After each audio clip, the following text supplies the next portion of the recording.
selanjutnya apa itu MPTT, apa itu tauhid tasawuf, dan apa itu tauhid sufi oleh guru kita Walid Ahmad Datau dari Manado, Sulawesi Utara. Pada beliau dipersilakan.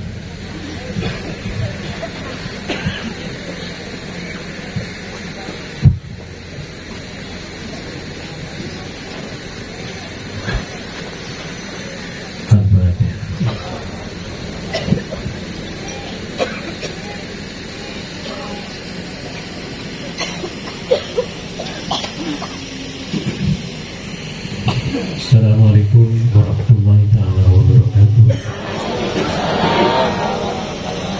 Bismillahirrahmanirrahim.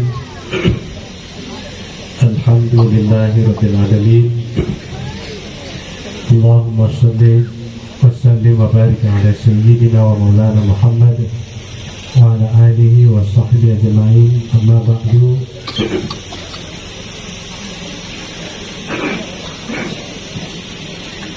Puji syukur pada Allah Subhanahu wa Ta'ala yang telah memberikan guru kepada kita semua untuk supaya kita hidup di alam semesta ini dengan bimbingan Abuya, agar kita dapat menempuh kehidupan ini dengan iman yang kamil.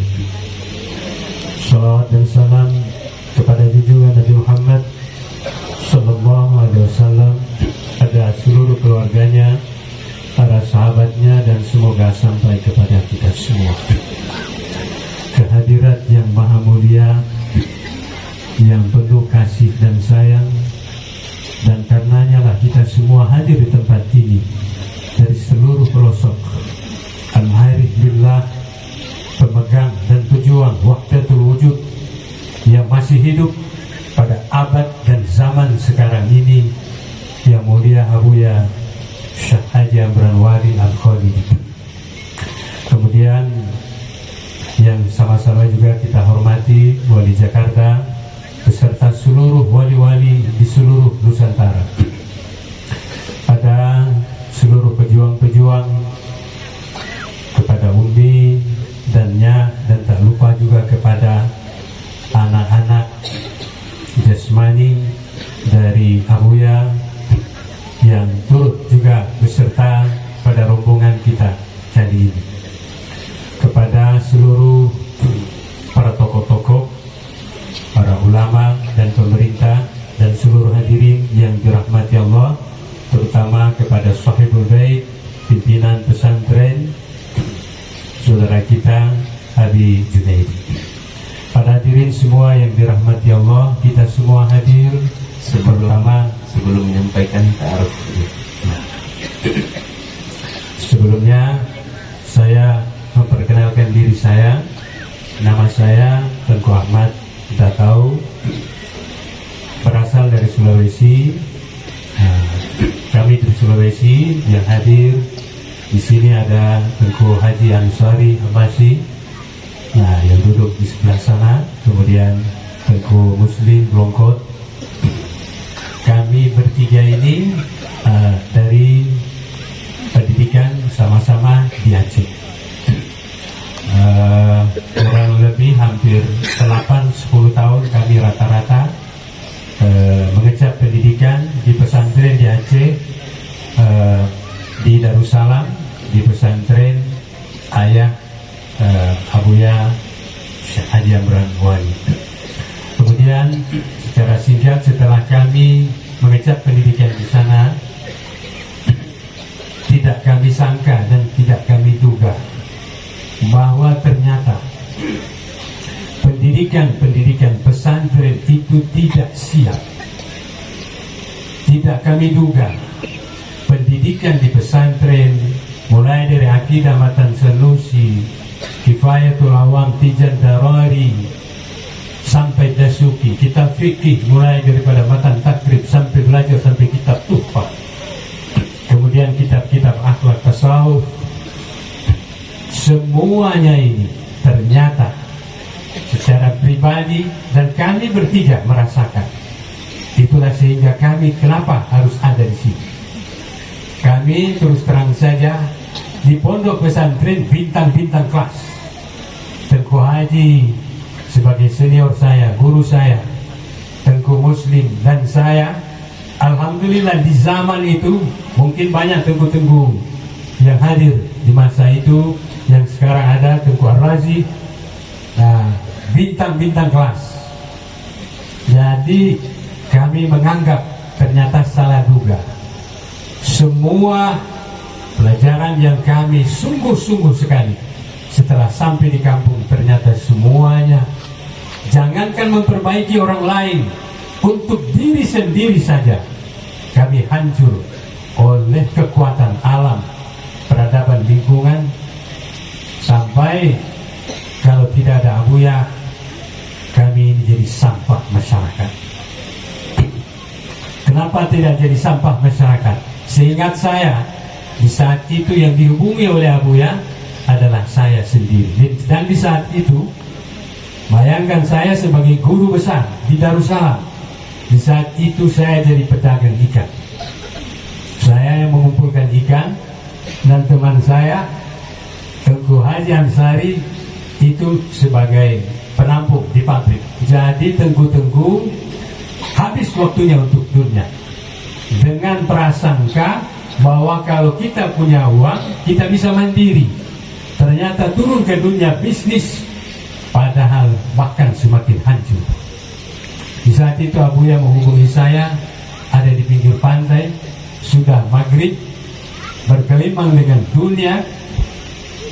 Kami di saat itu kalau membawa ikan tidak pandang hari Senin, hari Sabtu, hari Jumat, peci ini taruh di saku supaya tidak ada orang tahu saya Tengku. Nah, bos saya ada di depan sana, Haji Ib. Dia yang punya kapal. Kemudian saya bawa ikan itu ke pabrik. Jadi supaya orang nggak tahu, sebab ikan yang saya bawa itu dia ratusan juta. Jadi kalau tidak terurus, jadi bergelimang dengan darah-darah najis. Pada akhirnya itu kesimpulannya, sangat bersyukur sekali, sangat bersyukur. Maka saya ajak, dan termasuk Tengku Haji, Tengku Muslim, Haji Im, dan ini ada dari Ternate.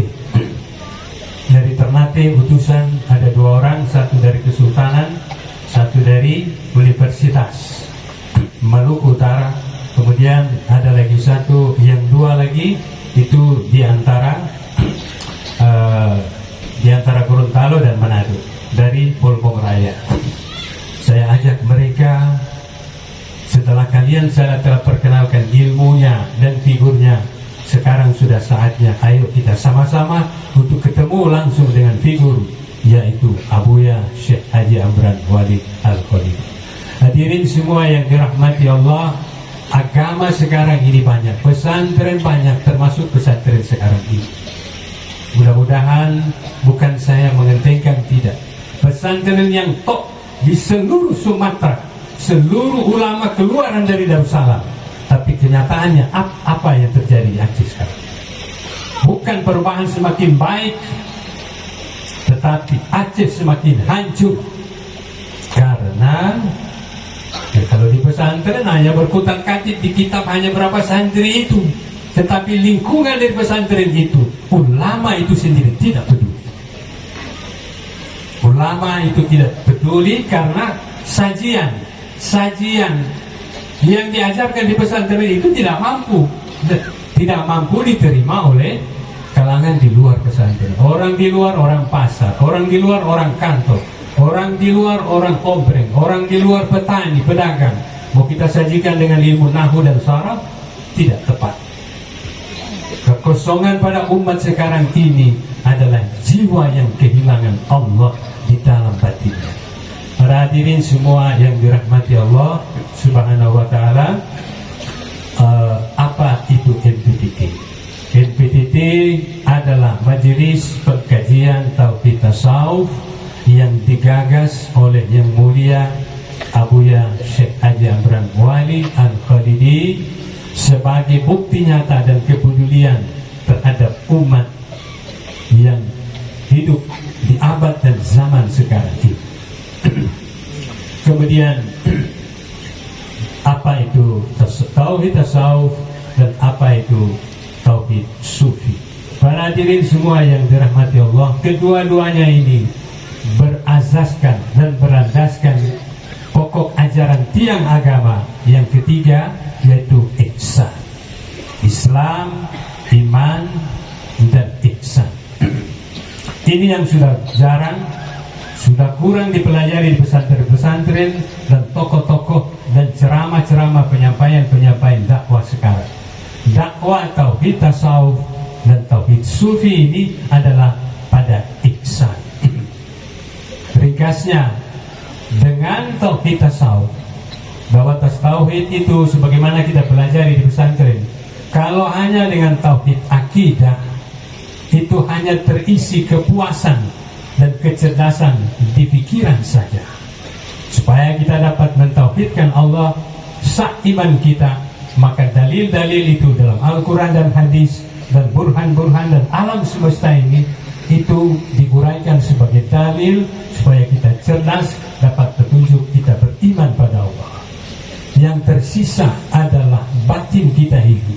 Kalau kita hanya bertauhid akidah, batin kita ini tidak mampu menghadapi tarikan-tarikan sangkutan alam, anak, bini, usaha.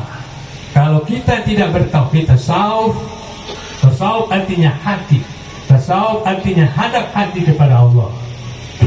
Kalau batin kita ini tidak ada tasawuf, maka hati kita ini dikuasai oleh alam, hati kita ini dikuasai oleh hawa nafsu. Maka tasawuf itu untuk memperbaiki nafsu kita, supaya keimanan kita ini bukan hanya di kepala saja, tetapi Abuya mendidik kepada kita supaya marilah keimanan kita ini kita masukkan ke dalam hati dengan metode dan pendidikan tauhid tasawuf.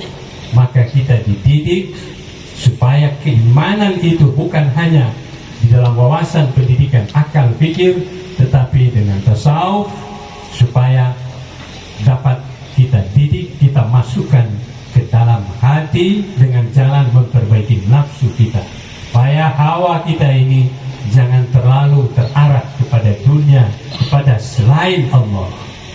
Nah, kemudian hadirin semua yang dirahmati Allah, tauhid sufi. Tauhid sufi ini supaya iman kita ini kamil, bukan hanya sekedar kokoh di dalam hati, tetapi kamil, tidak ada hijab, supaya kita tidak terhijab dengan wujud diri kita, supaya kita senantiasa bersama Allah, kita merdeka dari alam semesta dan merdeka daripada diri kita. Hanya Allah lah, kita kembali kepada fitrah Tuhan yang Maha Esa. Hanya Allah, la syarika lahu. Mudah-mudahan ini pandangan dan dorongan, adapun uraian itu dan nasihat dari Abuya, yang terutama mungkin yang ingin saya sampaikan, bahwa marilah kita bersama-sama, kita bersungguh-sungguh apa adanya yang ada pada kita. Semoga kebersamaan kita ini senantiasa istiqomah di dunia hingga akhirat bersama Abuya yang terkasih. Walid Ahmad sudah sampai kemana dakwahnya di Indonesia Timur? Alhamdulillah, kalau di Indonesia Timur, di sana yang telah terdahulu pertama Gorontalo, Gorontalo itu sudah selesai, tinggal melanjutkan. Kemudian Atinggola,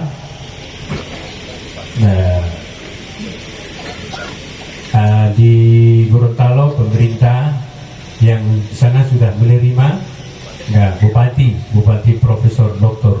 Nelson. Beliau adalah rektor, mantan rektor ya. Kemudian sekarang menjabat bupati, dan pemerintah-pemerintah yang lain.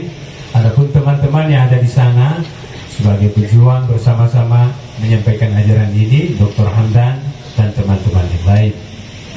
Kemudian dari Tinggola Singgola. Nah, kemudian kalau daerah kami yang duluan ya, desa tempat Tengku Haji dan Tengku Muslim sebelumnya dulu itu di pedesaan Desa Main, dan tempat saya juga desa itu di kecamatan Likupang.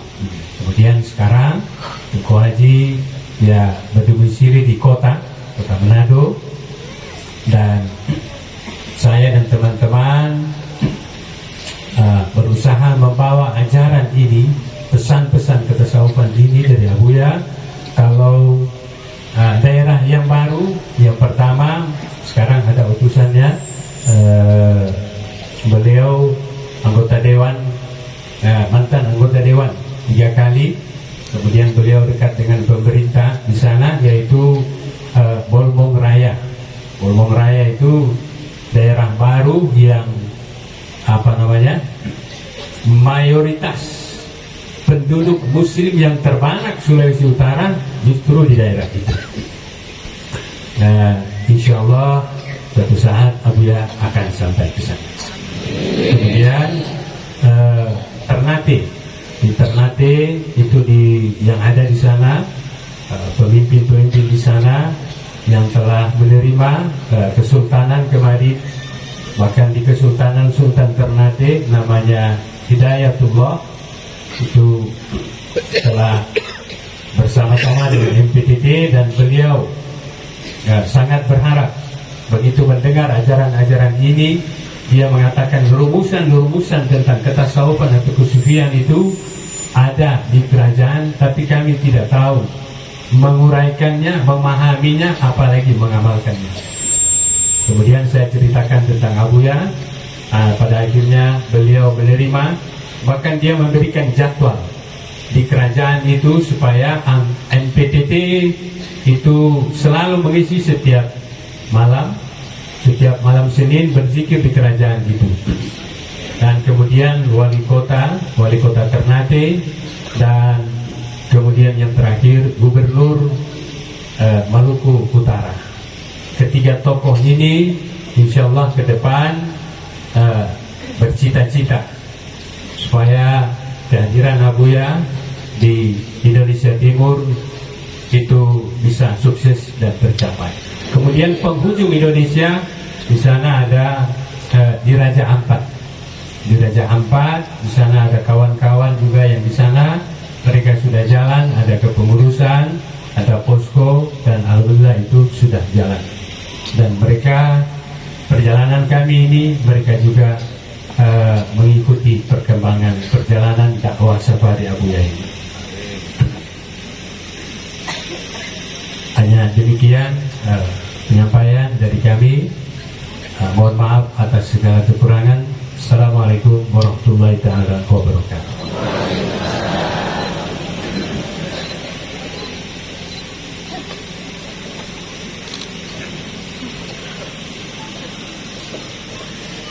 Terima kasih saya ucapkan kepada Wali Ahmad.